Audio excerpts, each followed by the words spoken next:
Cancer survivor sa Paniquitarlac, itinataguyod ang pamilya sa paggawa ng tinapay at cakes. Ating tunghayan sa kwento ng Pilipino.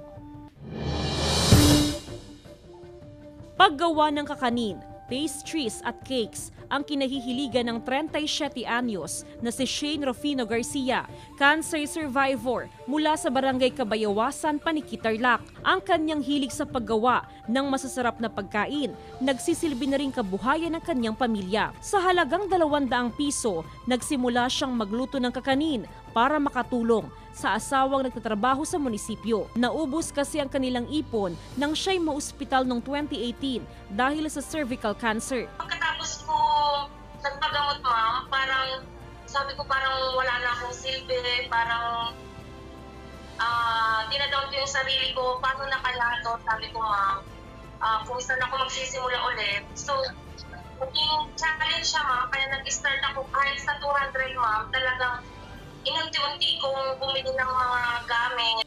Pilit nilabanan ni Shane ang sakit hanggang sa unti-unting bumalik ang kanyang sigla. Sa kanyang may tuturing na ikalawang buhay, nagsumikap siya at naging determinado na matulungan ang asawa na buhayin ang kanilang 3 anak.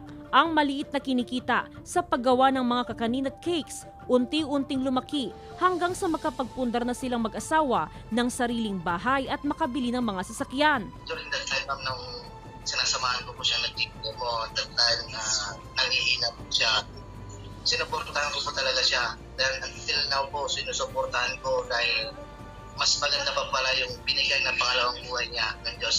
Kaya proud na proud ako, sobra-sobra. Para kay Shane, dapat tuloy ang laban sa buhay, anumang unos ang pinagdaraanan.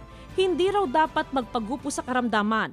Dapat positibo sa buhay, nalaki pa ng matatag na pananampalataya sa Panginoon. Tiyak lahat ng suliranin sa buhay ay mapagtatagumpayan. Jasmine Gabriel Galban, Balitang Amyanan.